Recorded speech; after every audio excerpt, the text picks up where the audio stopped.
Okay, good afternoon everyone. We start off with Johnny Sexton. We'll receive a further specialist review later today, after which we will have a clearer picture. The hope is that he will be made available to us to train tomorrow. We remain optimistic that Johnny will be available for selection this coming weekend. Luke Marshall suffered a concussion on Friday night. He was well post-game, but in consultation with the Ulster medical team, it has been agreed that he will complete his graduated return to play protocols in Ulster. Felix Jones jarred his knee playing for Munster versus Ospreys and had some soreness last week. Initial scans excluded any serious tears, but following specialist review, it was deemed prudent to rest for 10 days.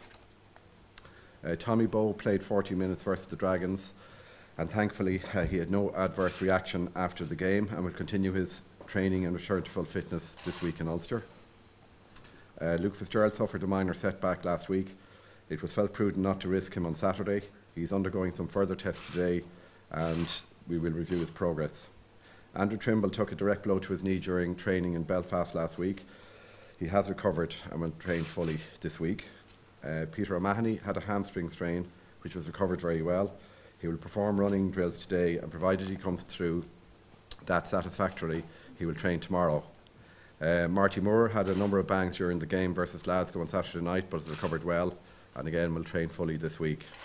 And finally, Brian is in good shape and we expect him to train fully this week. So over to you guys. Yeah, I suppose any time that something happens in the week of an international, you don't have much time to get over it. So it was a little bit of apprehension, but I know my body pretty well, and I know different levels of strains, and I know when to stop training sessions and when to carry on when there's a bit of soreness. So that comes with just having been in that situation a number of times. So thankfully I caught it in time, and then had a kind of graded return to getting back to full training, and I'm feeling good now. And yeah, I'm excited about being a last home game for sure, in that it'll be one to remember, but at the same time, more importantly, it's an opportunity to put ourselves in a position to win the Six Nations. So that's really been the main focus. I really won't think too much about final games and so on until it's done and dusted. And there'll be plenty of time to reflect on it afterwards. Brian, I think many people thought the game, going through that experience, I don't know if you thought it was going to be your last game, but does that help coming into this? Yeah, I think it probably does. I think there was emotion last year against France. I did at the time think that was going to be it, but a couple of different factors convinced me to play on for another season, and I'm not really that emotional a person, and so I won't allow the build up to it affect me, and whatever emotions you do have after that will happen organically. Like, you can't force emotion in yourself. You just have to go with the flow, and I'm sure it'll be aspects will be difficult, and I'll be sad, but we'll wait for Saturday afternoon. As that farewell match approaches, have there been many messages from fellow internationals?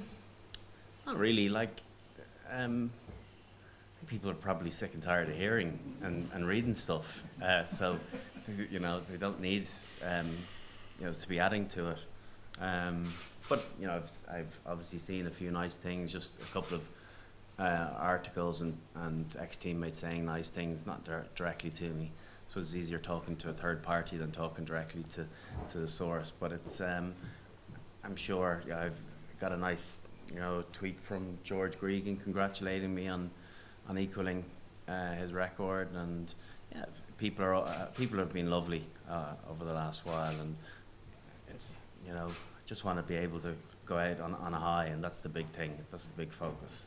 Is it hard to separate the individual feeling and the team kind of effort and the collective like that? There is no individual feeling. There really isn't. I've never been one for great sentiment while living in the moment. There's always time to reflect afterwards, and that's the time to do it. The team has absolute priority and always has done. So there'll be no extra emphasis made from anyone about this weekend, other than an opportunity to give ourselves a final day, showdown with France. Still very much have the appetite for it. How have you enjoyed your final championship? Yeah, it's been good. I'd enjoy it a lot more if we were walking around Stade de France with a trophy. But it's been, I've enjoyed it because there's been a good excitement. There's a good buzz around camp. Look forward to coming in and learning new plays and being encouraged to try things. I think like I said before, we are in a good environment here where we're getting the most out of each other and pushing one another, and I think there's great competition for places, and having the likes of Darren and Robbie playing as well as they are, I think puts an extra pressure on me to make sure I kind of try and deliver the best. Other guys who were dropped or whatever, and didn't get the chance to finish off? I don't know. I can only see it from my point of view, and it'll be difficult. Leaving something that you've done all your adult life will be hard. Being in one environment and then one day you're part of it and the next day you're not. That no matter who you are or what you've done, that's always going to be a difficult situation.